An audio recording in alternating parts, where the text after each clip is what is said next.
Hello, this is Lower. Recently I did a create a track in an hour video, which I put up on YouTube. If you haven't already seen that, I would suggest going back and watching this now, because basically I'm just telling you what I've done since then. I felt like since we started this tune, I've worked on it since, and I feel like maybe I should do this sort of in the public eye, just so everybody can see my workflow and everything like that. So yeah, I'm just going to go through what's changed since I last did the video.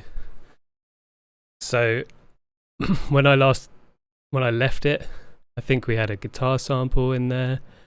There was like a vocal on the second, like the B section and everything. And last minute I added a piano just before the drop. So the main change that I did was actually got rid of a couple of the sounds. I got rid of the guitar sound and I got rid of the piano. But the notes that the piano was playing, I experimented with a few sort of Rhodes sounds first, and eventually I settled on a serum sound which I made, which is this, and it's exactly the same MIDI as the piano was. I may have pitched it down an octave, but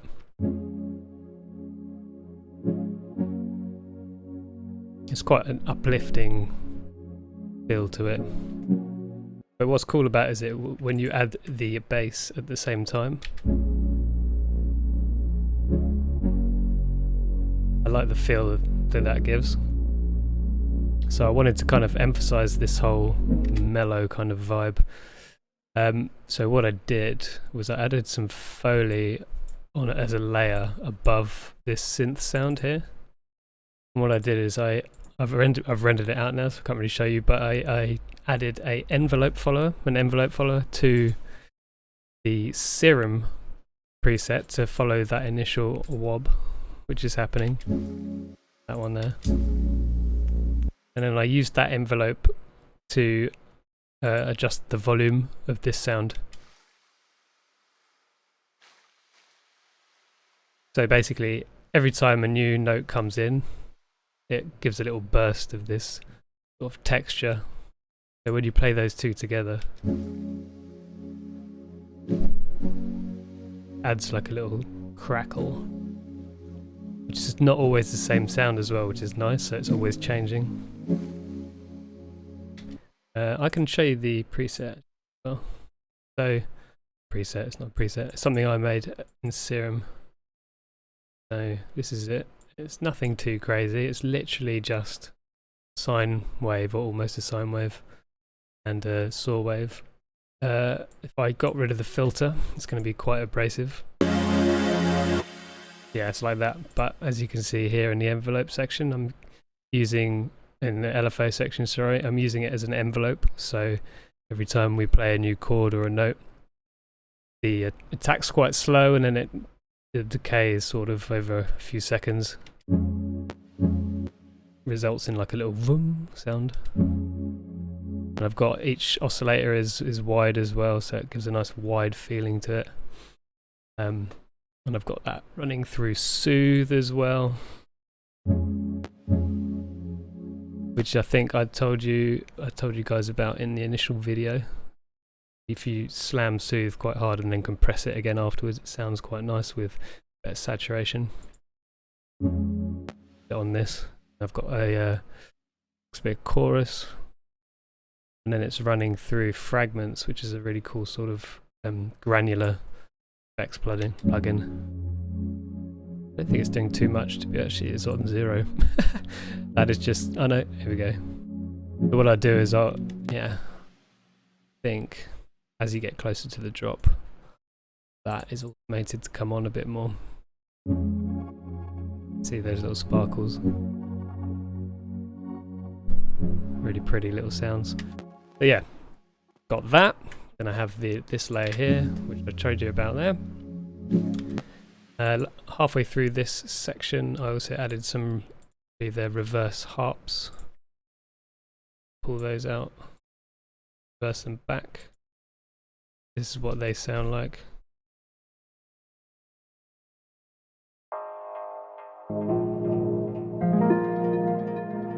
a standard harp.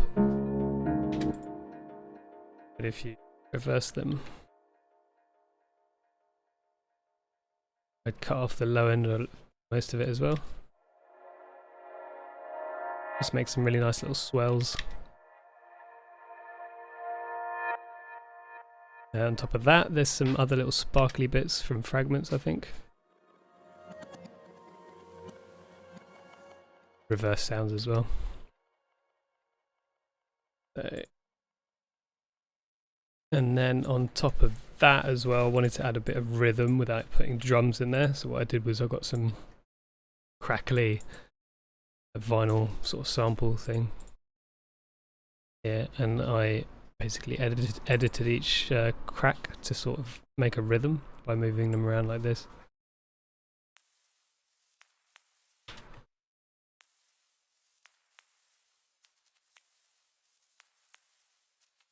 Altogether that kind of sounds like this.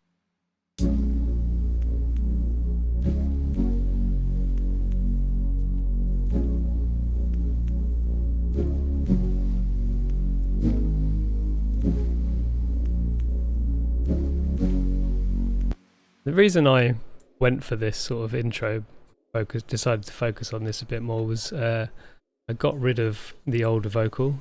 I found another vocal which I sort of fell in love with, which is this one here, and over the top of it, it sounds really cool. Shelter what's dangerous. Why do you reach for it? Time will be stretching thin. So it really gave me like an Imogen Heap sort of feeling, like hide and seek, that tune. And I wanted to sort of run with that, so I gave it like an extra long intro, and then into the drop, which was just basically not too far removed from the actual intro itself. I did like a few pads like this bit here, and continued all the sparkly sounds. This sound was from the original project as well. I've kept it quite filtered and sort of in the back, and just more like an effects layer kind of thing. So that all carries on into the drop. I've added some extra bits into the drums as well, as you would, because I think they were basically just kick, snare, hi-hat, and I left it like that as a basic pattern and just sort of rushed through it a little bit. So I've added a double kick for the very beginning and like changed the pattern roughly throughout.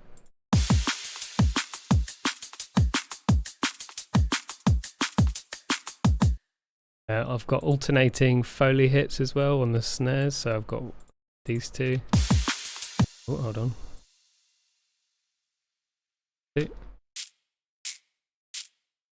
Like alternating like that. I feel like you can kind of get away with it when there's like less going on in the track. If you're writing like a dance floor tune, it's kind of more difficult to put that in. It was also quite subtle as well. I don't think I had this in the original video, but I added a think shaker in there. I wanted to keep the like swing in it as well, so I've kept the swing, and all of my other sounds are lined up with that swing. And I've got a few shuffle. This was originally a gridlock sample, and I think I ran it through Shaperbox. Did a bunch of like transient bits and bobs to it. This sample here is taken from this version, but I've like cut out a few of the notes in between. Just for like because later on in the drums I wanted it to feel like it's speeding up, so I added it 16 bars in. Yep. Obviously a crash in there, as you would. Drum processing wise, I've basically just got FabFilter on there, rolling off a little bit of the low end because I obviously felt it was too much. Then I've added it back in a bit there with a tube, so some mild tube, and then a full parallel on the drums. These are by no means finished, it's just I felt like I got it to a point where I was like, yeah, that'll do for now. The breakdown in the middle. Got this sound going through, and also get if this is a snare sound, but some kind of percussion where I've got the little altar boy running through it, and I've automated the formant, so it sort of sounds like it's pitching down. Sounds like it's pitching down. It's just changing the formant. Doesn't always work, but it sounds quite good in this case.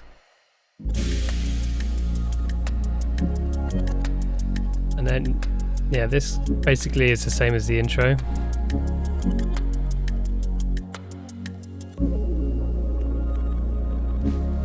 Hear all those little pretty sounds, they're all from fragments.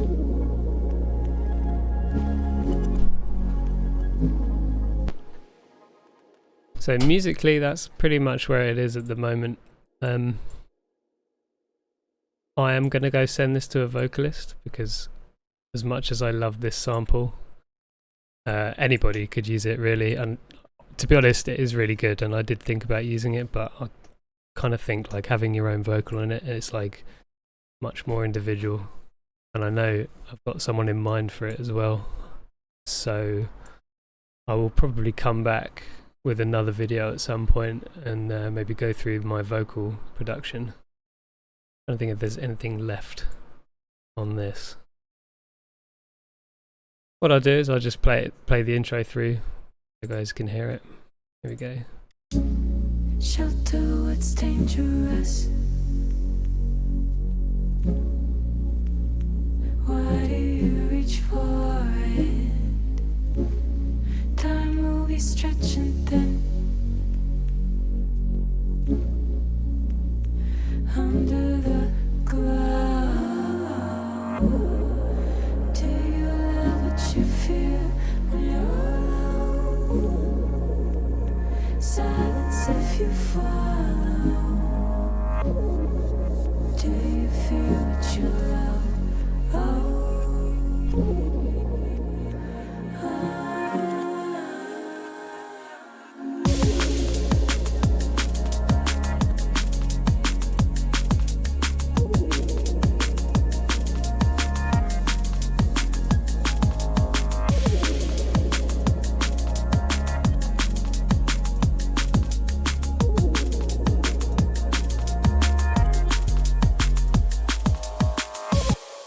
There you go.